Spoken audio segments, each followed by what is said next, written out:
Her hotel receipts during her business trip showed she was cheating online and offline, despite her claims of being faithful. I was standing at the kitchen counter with my laptop open, bank portal pulled up, and the PDF of her expense report staring me in the face. My finger hovered over the trackpad, scrolling down through line after line of client dinner, $64.20, taxi, $38.10, all the boring stuff, until I got to hotel add-on. Romance package, $210, and in-room dining. Dinner for two, $92.50. My heart started pounding so hard I could feel it in my throat. I glanced over at her on the couch, wrapped in a blanket, scrolling on her phone like it was any other Sunday night. The light from the screen lit up her face, calm, focused, lying. "Hey," I said, trying to sound casual as my voice wobbled anyway. "Quick question about your trip." I walked over with the laptop and spun it around so she could see the charges. "Why were you billing a romance package to your company?" Her whole body flinched before her expression even caught up. Her thumb froze mid-scroll. For half a second her face did that blank, caught look, like a kid whose name just got called in class while they were daydreaming. Then she forced a little laugh that sounded absolutely nothing like a real laugh. "Oh my God, that thing," she said. "They must have messed up the booking. I told you the hotel was weird." I stared at her. "They messed up and gave you dinner for two and rose petals on the bed by accident." My voice got tighter with every word. "And you just what? Didn't notice?" Her knuckles went white around her phone. "I was alone," she snapped. "You know that. You're being paranoid." It was a Thursday night when she'd first told me about the trip. We'd been together 5 years at that point, married for almost 2. She worked in marketing for a software company that had suddenly decided they were very serious about face-to-face client relationships again. I'm in accounting, different company, same fluorescent lights and spreadsheets. Travel wasn't unusual for her, but this was the first time in a while it had been more than a quick overnight. She came home that Thursday with a Starbucks cup in one hand, laptop bag slung over her shoulder, talking fast like she did when she was hyped up or anxious. "Guess who gets to go to Brisbane for 4 days?" she said, dropping her bag by the door. Lucky me. I was at the dining table half buried in receipts from my own job. "For that onboarding thing?" I asked. "Yeah." She flopped into a chair across from me. "Client wants a full strategy workshop. The whole team's going. Flights, hotel, terrible conference coffee. The works. Sounds fun," I said, raising an eyebrow. She smirked. "It sounds like 4 days of pretending I care about someone's brand story while they complain about their logo being too blue." She took a sip of her drink, then reached across and tapped my hand. "You'll survive without me?" "Barely," I said, and I meant it in that jokey couple-y way. At that point, leaving her for 4 days just sounded annoying, not terrifying. Looking back, though, there were signs even before the trip. Little things I'd been filing under were just in a weird patch. Her phone had become a second limb. She'd always used it a lot, but lately, it felt like it never left her hand. If she wasn't texting, she was on Instagram, or just checking emails, or in some group chat I'd never heard about before. The screen started facing down on the table instead of up. Notifications went from Messenger or Mail to Notification. When I'd jokingly go, "Who's your secret boyfriend?" she'd roll her eyes a little too hard. We'd talked about it once, actually. Well, more like I tried. We were in bed, lights off, both scrolling. I put my phone down and turned toward her. She didn't notice at first. The glow of her screen was reflected in her glasses. "Hey," I said. "We've both been pretty zoned out lately, huh?" She glanced over. "What do you mean?" "I mean, it feels like we spend more time staring at our phones than at each other," I said. "We barely even watch the same shows anymore. We're like roommates with a shared Wi-Fi plan." I tried to keep my tone light, but it came out heavier than I wanted. She sighed. "It's just a busy season," she said. "You know how it gets around quarter end. And we live together. We're allowed to be on our phones, you know." "I know," I said.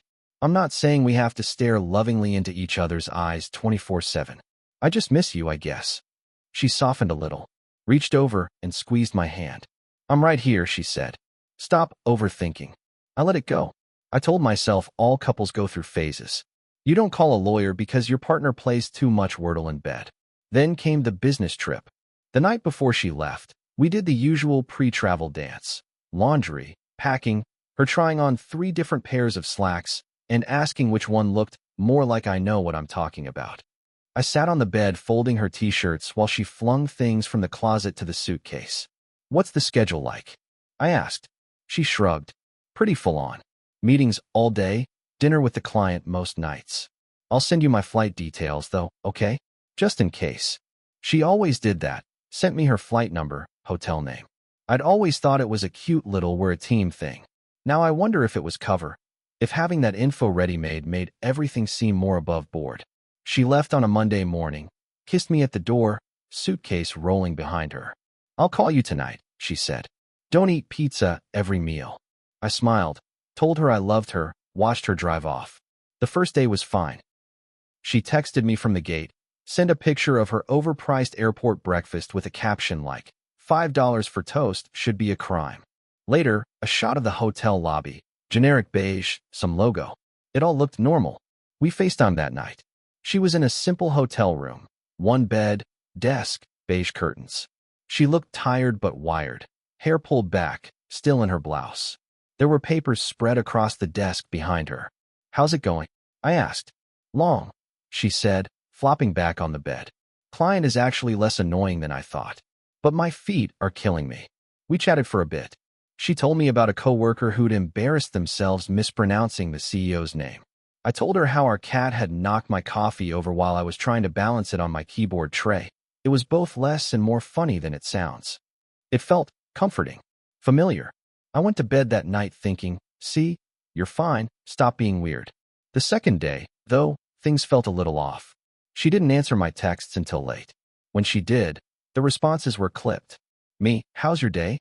Surviving the workshop." Her, hours later, "Busy. Talk later." No emoji. No little X at the end. Just flat. That night, she messaged around 11:30. "Sorry, late dinner with client. Exhausted. Rain check on the call. Love you." I told myself it was normal. People get tired. Dinners run late. On the third night, she went completely offline. I messaged, no response. I called, it rang out. Around midnight I sent, "Hey, just want to make sure you're alive. Text when you can." She finally replied at 2 a.m. "Sorry, crashed as soon as I got in. Long day. Love you, talk tomorrow." Something about that made my stomach twist. Not because it's impossible to fall asleep fast, God knows I can, but because I knew her. She doesn't just crash. She takes her makeup off, showers, scrolls for at least an hour. The idea that she'd walked in and immediately face-planted on the bed didn't match the woman I lived with. Still, I didn't accuse. I didn't want to be that husband, jealous, controlling, paranoid. I swallowed it down and told myself to relax. She came back on Thursday afternoon. I picked her up from the airport, watched her come through the arrivals gate in that weird slow-motion way your brain does when you're looking for someone in a crowd. She looked good. Tired, but good. One of those reusable coffee cups tucked into the crook of her arm, laptop bag across her body, suitcase trailing behind. When she saw me, she smiled, wide, genuine-looking, and all the anxious imaginings I'd been nursing deflated a little. We hugged, the kind of long hug you do when you haven't touched your person in a few days. She smelled like airplane and her usual floral shampoo. The drive home was normal. She told me about her coworker's drama, about how the client's office had a ridiculous slide in the lobby because tech bros can't just have stairs. We stopped for takeaway on the way. She complained about the hotel pillows. That night, in bed, she was weirdly affectionate. Cuddly. Initiated things she hadn't in a while. Part of me was thrilled. Another, smaller, uglier part whispered, "This is guilt." I tried to shut it up. It wasn't until the next week that I saw the receipts. It started with an email from her. "Hey, can you help me sort these for my expense claim? You're better with spreadsheets." She forwarded me a pile of PDFs, hotel invoices, cab receipts, restaurant bills. This was not unusual. I'd done this for her before. I printed some of them, started plugging numbers into her little expense template while she sat at the couch half watching some Netflix reality show. At first, nothing jumped out. Standard stuff. But then, on the second hotel invoice, I saw it. Package, romance getaway, includes champagne, late checkout, turned-down service. Charged on the second night of her stay.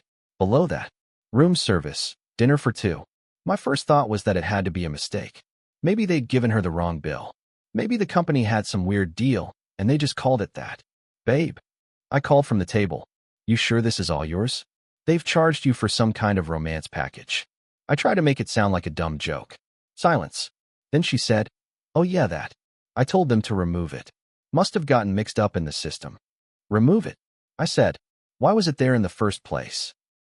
She shrugged without looking away from the TV. They tried to upsell me at check-in. Must have put it on accidentally. You know how they are. I stared at her. And you didn't notice? They didn't bring you champagne or anything. She laughed, too high. If they did, I gave it to reception. I honestly barely remember. I was wiped every night. Something about the way she kept her eyes glued to the screen made my skin crawl. I didn't push it further right then. But the seed was planted, and this time, it didn't get buried. I started paying attention. Really paying attention. Her phone was glued to her hand more than ever. She'd go to the bathroom with it. Shower with it on the counter, screen face down. There were notifications from apps I didn't recognize. Icons I hadn't seen before. One night, she fell asleep on the couch with her phone still in her hand. Netflix asking, are you still watching? On the TV. I sat there staring at the phone like it was a bomb. I'd never gone through her phone before. I always thought that was the line. You either trust your partner or you don't. But it felt like I'd invited someone into our house who was slipping things into their pocket whenever I turned around. My hand was actually trembling when I slid the phone out of her relaxed fingers. I half expected her to bolt upright. She didn't. Just let out a small snore and shifted. I opened it. I knew her passcode. We'd always been open with that stuff. There it was. A folder of apps tucked away on the third screen. Travel. It was labeled. Google Maps, airline apps, and a dating icon. Not one of the big ones. Some smaller one I'd only vaguely heard of from Reddit threads. I tapped it. Her profile wasn't under her full name, but the pictures were her. Our bedroom, cropped so you couldn't see my nightstand. A photo from a hike we'd done together. Her bio said she was in town for work, looking for good conversation and chemistry, with a cheeky winking emoji. Relationship status. It's complicated. My heart rate went from fast to ridiculous. I could actually hear my pulse in my ears. Messages. Dozens of them. A few were just awkward hey how are yous. A lot were more intense. Her. Hotel bar is dead. You'd probably liven it up. Some guy. Tell me your room number, and I'll make sure of it winking face. Her. Behave. I have an early meeting. Guy. You didn't say no smirking faced. That wasn't even the worst of it. A user with a generic name had an entire thread of conversation over those 4 nights. Him. Thinking about you in that black dress. Her. Should have seen what I changed into after winking faced. Him. Send me a preview. Her. Can't. Business trip. Gotta be good. Him. You don't sound very good right now. Her. If you were here, I wouldn't be. I scrolled faster. Emotions ping-ponging between numbness and nausea. References to last time, to the shower, to trying not to leave marks. Nothing graphic enough to be illegal if leaked, but graphic enough that no sane person would call it innocent. The dates lined up exactly with the hotel invoices. The romance package was on the same night she'd told me she was too tired to talk. The dinner for 2 charge matched the night she'd sent me crashed as soon as I got in. My hands went cold. I locked her phone, set it back in her loose grip like it burned. I stood there, breathing too fast, staring at her sleeping face. She looked peaceful, normal, like someone I knew. In that moment, there was a tiny, insane part of me that wanted not to know. To put the receipts in a folder, delete what I'd seen, let myself believe the hotel messed up, and she was just flirty online with strangers she never met. To keep my life simple. Instead, I opened my laptop and went back to the receipts. I logged into our joint credit card, confirmed every hotel charge, every bar tab, every late-night Uber in a city she supposedly never left the hotel in because the neighborhood sucked. It all lined up. When she woke up, I was still at the table. I must have looked as bad as I felt because she frowned immediately. You okay? She mumbled, rubbing her eyes. No, I said. My voice came out flat. We need to talk. She straightened up, suddenly alert. What's wrong? I spun the laptop around again, this time with the dating app open. Her profile photo stared back at her. Her eyes widened. All the color drained from her face. Why were you on my phone? She whispered. That's your first question? I asked. I wasn't shouting, but something in my tone made her flinch. She swallowed. It's just an app, she said. It was stupid. I made it before I went. I deleted it. Didn't look very deleted, I said. You've been using it. It was just talking, she rushed to say. I didn't meet anyone. It was like a game. I was bored. Lonely. Bored and lonely on a fully booked business trip? I said, with a romance package and dinner for two? She opened her mouth, closed it again. I saw the exact second she realized she was cornered. Her shoulders sagged. Okay, she said quietly. I met someone. Once. It was a mistake. Which time? I asked. Because there's more than one night here. She looked at the table. Twice, she said. Maybe 3 times. My stomach turned. You don't even know? It all blurred together, she said, voice cracking. It was like this bubble. I wasn't thinking straight. That's the thing, I said. You were. You made a profile. You talked to them. You picked a night. You ordered the champagne. You booked the room. There was a lot of thinking involved. She started crying then. Proper ugly crying. Hands over her face, shoulders shaking. I hate myself, she choked out. I don't know what's wrong with me. I love you. I never wanted to hurt you. I felt like I'd become this boring version of myself. Like all I was your wife and this corporate robot. When he messaged me, it was like being 22 again. Stupid and reckless and wanted. I laughed, but there was no humor in it. So you downloaded Tinder, Adultery Edition. It wasn't just about sex, she said, wiping her eyes. He listened. He asked about my ideas, my work. He made me feel interesting. And you couldn't ask the person you married to do that? I asked quietly. She looked at me then, eyes red and glassy. You're good to me, she said. You've always been good to me. That's part of why this is so messed up. I don't have some sob story where you ignored me and drove me into someone else's arms. I did this because I'm broken. Because I liked that I could be a different version of myself around him. We argued. A lot. In circles. She insisted she'd already deleted the app, blocked the guy, that it was over before I found out. I pointed out that whether it was over or not, it had happened. Multiple times. Both online and in person. She tried to frame it as some kind of weird, one-time crisis. It was the first time I'd been away alone in ages, she said. Everyone else went out, and I was in this nice hotel, and I just slipped. You slipped, I repeated, into months of sexting and hotel meetups. I know how it sounds, she kept saying, like the problem was the phrasing, not the reality. I won't pretend I handled everything gracefully. I said some really mean things. At one point I yelled, "Were you thinking about me at all?" And she screamed back, "Yes." That's what made it exciting and awful at the same time, which somehow made me feel worse. Over the next few weeks, we tried to do something. I don't even know what the right verb is. Salvage? Autopsy? Live in the wreckage? She offered everything. Full phone access, location, passwords, quitting her job, switching departments so she wouldn't have to travel. She cried in the shower when she thought I couldn't hear. She started seeing a therapist. I vacillated hourly between wanting to work through it and wanting to burn it all down. I'd look at her making coffee in the morning the way she always did and feel this intense grief for the version of her I thought I knew. Then I'd remember her writing, "Can still taste you," and feel sick. Friends and family had opinions. Those who knew, we didn't tell many, split into 2 camps. Camp A. Cheating is cheating. Once a cheater, always a cheater. Leave. Camp B. People screw up. If she's really remorseful and doing the work, maybe you can rebuild. My therapist, yeah, I got one too, said something that stuck. Can you imagine a future in which you trust her again without constant monitoring? I sat with that for a long time. I imagined birthdays, holidays, random Tuesdays. Her phone buzzing. Her going on another work trip someday. Me lying in bed staring at the ceiling, wondering if the app was re-downloaded, if some new guy had replaced the old one. The honest answer was no.